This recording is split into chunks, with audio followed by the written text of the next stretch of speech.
Para sa mga katulad kong OFW, mag-ipon kayo para sa sarili nyo.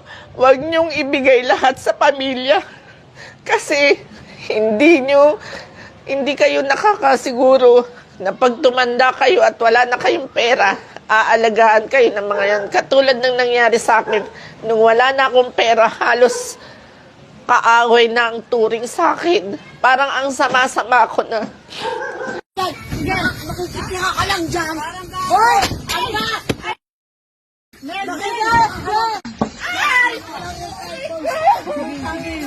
Sige. Huwag mo kami gagawin kanya yan. Yung tangina ikaw wala kaming pakialam sa loob. Kasi wala na akong maibigay. Kung ano-anong lahat ng pamangking ko, puro mga bastos. Alam nyo ba, lahat ng klase ng torture, naranasan ko dyan sa mga yan. Yung araw-araw, wala kang tsinelas dahil tinatago nila.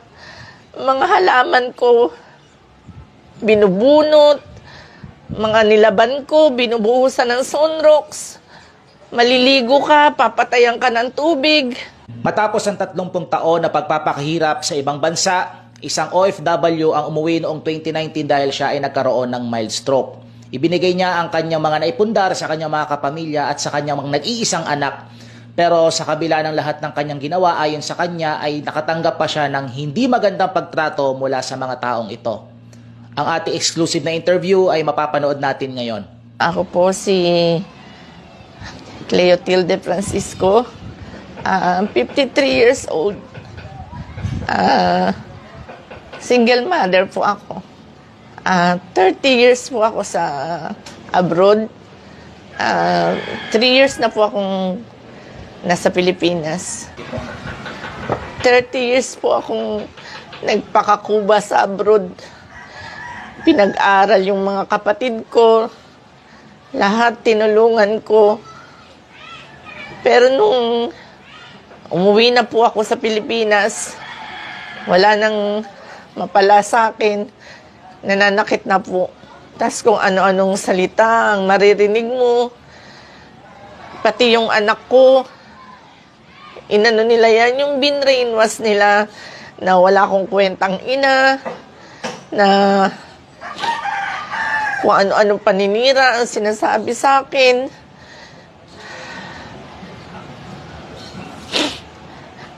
Etong bahay po na to, naipundar ko to. Akong nagbayad ng lupa, pati yung bahay.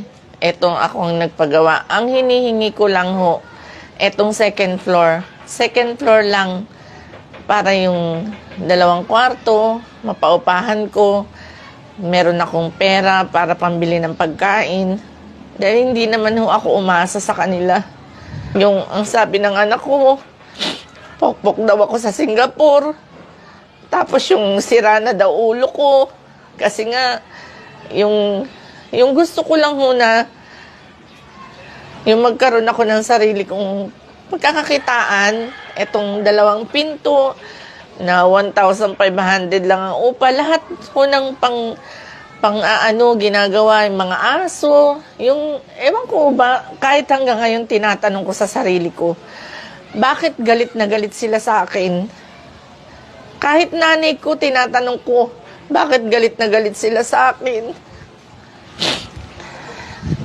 Kasi wala na akong maibigay. Kung ano-anong lahat ng pamangking ko, puro mga bastos. Alam nyo ba, lahat ng klase ng torture, naranasan ko dyan sa mga yan. Yung araw-araw, wala kang tsinelas dahil tinatago nila. Mga halaman ko, binubunot. Mga nilaban ko, binubuhusan ng sunrocks. Maliligo ka, papatayan ka ng tubig. Utos daw ng mga kapatid ko kasi hindi daw ako nagbabayad ng tubig. Marami pa po. Gustong-gusto nila akong paalisin dito. Bakit ako aalis? Ako ang nagpundar ng bahay na to. Wala ho akong alam kung yun lang ho, yung buhat ng wala na akong maibigay. Yung wala na silang mapala sa akin. Alam nyo yung anak ko, pinag-aral ko yan sa Lyceum, culinary. Pinapunta ko pa yan ng Amerika para mag-OJT dun. Lahat binigay ko. Tapos laging sasabihin, wala akong kwentang ina kasi hindi ako nagpalaki. Siyempre, paano ko siya mapapalaki? Nagtatrabaho ako. Yun ho kasi ang turo sa kanya. Wala akong kwentang ina. Yung mga anak niya, napakababastos habang nandun siya nanonood. Tsaka sila, namihasa ng nananakit. Kasi yung nanay din ho niyan, meron din ho akong blatter dyan na binugbog din ako niyan kasama ng anak ko. Pinagtulungan ako ng mag-iina na yan. Para sa mga katulad kong OFW, mag-ipon kayo para sa sarili nyo. Huwag nyong ibigay lahat sa pamilya. Kasi hindi kayo nakakasiguro na pag tumanda kayo at wala na kayong pera, aalagaan kayo ng mga yan. Katulad ng nangyari sa akin, nung wala na akong pera, halos kaaway na ang turing sa akin. Parang ang sama-sama ako na.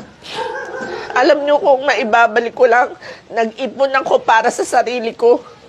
Hindi yung lahat ng kapatid ko pinag-aral ko. Lahat ako ang tumulong para makapag-abroad sila. Hanggang sa kahuli-huli ang pag-abroad ko, tumutulong ako sa kanila. Magulang ko, tinulungan ko yan. Pero nung wala na akong maibigay, para na akong basura. Para sa anak ko, sana masaya ka. Masaya ka sa mga ginawa mo. Sana hindi rin gawin ng magiging anak mo yung ginawa mo sa akin.